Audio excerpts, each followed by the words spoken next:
네, 반갑습니다. 노이조프입니다. 오늘 작업 차량은 K8입니다. 이번 달은 K8이 만약 입고되는데요. 3일 전에 출고가 돼서 썬팅 불박 하시고 이제 바로 입고를 해 주셨습니다. 언더코팅을 생각하셨다면은 바로 해주시는 게 가장 좋죠. 이물질도 잘 안 끼고요. 오늘 이제 작업 내용은 이제 엔진방음에서 본닛하고 카울, 하부 패키지는 언더코팅, 이너왁스, 실링 보강, 휀다 방음에 언더사이드 패널 신술 작업이 들어갑니다. 블랙 색상이고요. 이 차주분 보니까 성향이 엠블럼을 싫어하시는 것 같습니다. 이렇게 보시면 기아라는 마크가 있는데 띄었고 뒤에도 이렇게 띄었습니다. 붙이는 거 좋아하시는 분도 계시고 아니면 깔끔하게 그냥 다 띄고 계시는 분도 계시는데 글쎄요, 마크까지 띄신 분은 처음인 것 같은데 무튼요, 오늘 좀 시간이 어동뜹니다. 좀 부지런히 작업을 진행해야 될 것 같습니다. 그럼 먼저 엔진 방음부터 시작할게요. 네, 엔진 방음이 끝났습니다. 본넷 같은 경우는 이제 이게 방열판이거든요.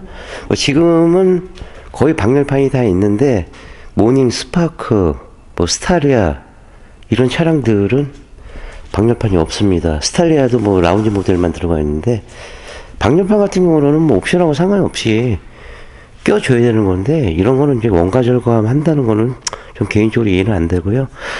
무튼 이제 방열판 탈거한 다음에 안에 프레임 둘, 넷, 7개 정도 들어가 있습니다. 전체적인 부착보다도 안에 있는 프레임을 이중으로 만든 이유가 소음 자체가 들어가게 나가게끔 해준 역할입니다. 이 부분을 전체적으로 부착을 했을 경우로는 소리가 오히려 역류해서 실내로 들어가게 됩니다. 개인적으로 본닛 같은 경우로는 방열판만 탈거해서 작업하시는 분이 그래도 더러 계신데 요즘 손재주 좋은 분들이 원체 많아서 작업을 하신다 그러면 안쪽 부분만 작업을 하시고 핀 밑에 부분만 이제 재진 매트를 붙이는 게 낫습니다. 그 다음에 이제 시카폴리머 도포하고요. 마지막으로 신슐레이트는 이 소음 패드입니다. 소음을 흡수하는 재질이에요. 그래서 3중 방음으로 들어갔고요. 본넷 방음의 목적은 이 고속 주행 때 떨림을 줄여주는 역할을 해줍니다. 물론 차마다 알루미늄으로 된 차량들도 있고 스틸이 된 차량도 있는데 아무리 좀 떨림이 없다 보면은 그래도 이제 안정적인 주행을 하겠죠. 카울 쪽 왼쪽에 보시면은 이제 실내 현금 필터, 오른쪽에 와이퍼 모드 이렇게 구성이 들어가 있습니다. 그래서 이제 주행에서 노면에서 소음이 타고 올라가게 되면은 앞 유리를 통해서 실내로 유입됩니다. 물론 이제 본넷도 효과가 좋지만은 카울까지 같이 하시면요 좀 더 나은 승차감을 얻을 수 있습니다. 이렇게 엔진 마감하고요, 하부 작업 들어갑니다.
네, 전처리가 끝났습니다. 현기차는 승용차는 비슷합니다.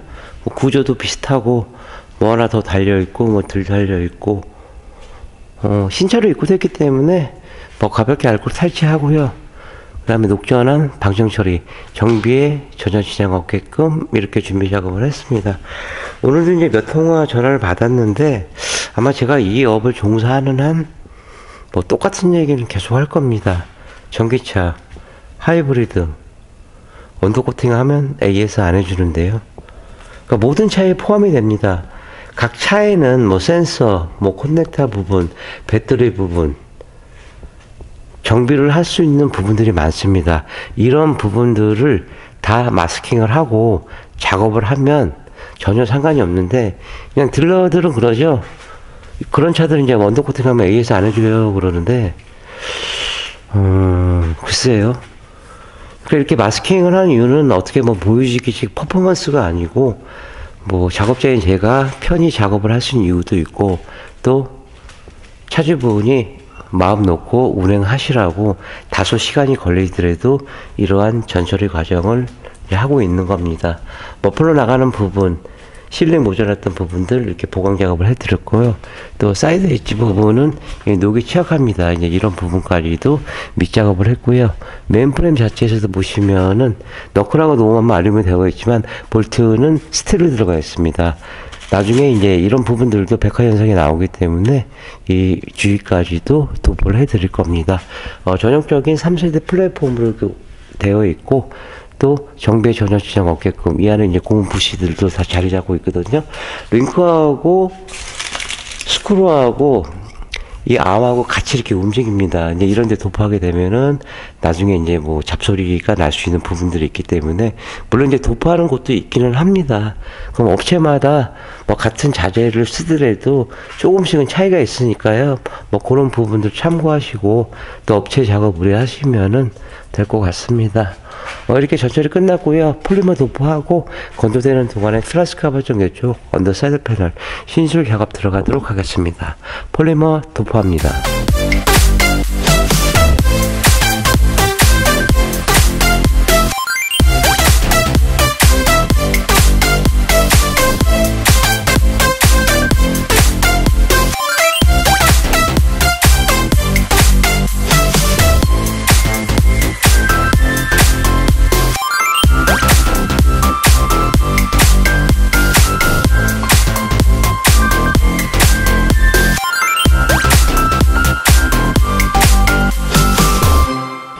K8 작업이 다 끝났습니다. 이제 엔진망은 끝내고 이제 하부 패키지까지 끝난 상태인데요. 뭐 기존에 뭐 탈거했던 부품들만 마감하면 됩니다. 뭐 난이도가 있는 차가 아니라 시험시험 꼼꼼하게 작업을 진행했고요. 먼저 이제 트라스 커버 쪽 이쪽하고 언더 사이드 패널은 신술이 이제 부착돼서 나옵니다. 요즘 차량들은요. 근데 한 번 더 이제 보강 작업을 해서 노면 소리하고 이제 풍절음을 줄여드리려고 이렇게 한 번 더 작업을 했습니다. 매번 똑같이 하는 작업이지만은 조금 더 깔끔하게, 조금 더 완벽하게 이제 시공해 드리려고 이제 최선의 노력을 다하고 있습니다. 뭐 정비에 지장을 줄 수 있는 볼트, 센서, 커넥터 부분, 이런 부분도 신경을 썼고요. 뭐 이런 볼트들은 뭐 그냥 어떻게 우격타점으로 풀 수 있다고 하지만은 요런 캠버 볼트 같은 경우는 얼라이먼트 보는 볼트이기 때문에 굉장히 중요합니다. 그 다음에 요 고무 부시 자체에서 활대링크 안에 이제 오일이 들어가 있기 때문에 이런 부분을 윤활 작용을 해주는 거거든요. 그래서 이런 부분을 피해야 되고, 또 브레이크 쪽 안쪽에 요런 커넥터 부분, 그 다음에 요런 반도 다 정비에 전혀 지장 없게끔 작업을 했습니다. 또 연료통에 이렇게 부착되어 있는 건 시카 제품으로 저희가 이제 작업했다고, 물론 이제 보증서도 발급을 해드리지만요. 뭐 언더코팅은 호불호가 유리막 코팅과 더불어서 가장 많이 갈리는 작업입니다. 하지만은 뭐 제대로 시공해 주신다 그러면 단점보다는 장점이 많은 작업이 바로 이 작업입니다. 뭐 제품도 여러 가지가 있고, 또 같은 제품이라도 업체마다 시공하는 범위가 틀리기 때문에 뭐가 FM이다 이러는 건 없습니다. 뭐 차주분들이 그런 부분까지도 꼼꼼히 선택하셔서 하다못해 유성을 하시더라도 중복 투자 는 없는 게 가장 좋은 방법이죠. 어차피 한 번 작업으로 끝내야 되는데, 예를 들어서 뭐 코팅제가 도포해서 뭐 제거를 한다 그러면 제거를 할 수가 없습니다. 그렇기 때문에 이제 한 번 하실 때 제대로 해주는 게 중요하고요. 또 메인 프레임 자체에서도 로암하고 너클 부분은 알루미늄 되어 있지만은 백화현상이 나오고 볼트는 이제 사라가 이제 빨기 일어납니다. 이런 부분들도 방정조리해서 밑작업을 해서 이런 모습이 나왔습니다. 뭐 언더코팅은 뭐 입고부터 출고 때까지 뭐 숫자가 1이면 100까지 뭐 어느 부분을 소홀히 할 수 없습니다. 작업 공정의 60% 이상을 차지하는 게 전후 처리가 이제 굉장히 중요합니다. 이따가 펠리세이드 이분이 충남 당진에서 올라오시는데요. 한 보름 전에 전화를 주셨는데 시간이 안 맞아서 뭐 평일 때 시간이 안 맞으시는 분들은 뭐 저는 뭐 명절에만 빼고 뭐 작업을 해드리고 이제 최대한 시간을 맞춰 드리려고 하고 있으니까요. 뭐 입고해 주시면은 뭐 지불하신 거 그 이상만큼의 값어치가 되게끔 돌려드리도록 하겠습니다. K8 이만 마감할게요. 네, 신용과 정직 최선의 노력을 다하는 노이조퍼가 되겠습니다. 31년의 노하우 방음은 정성입니다. 감사합니다.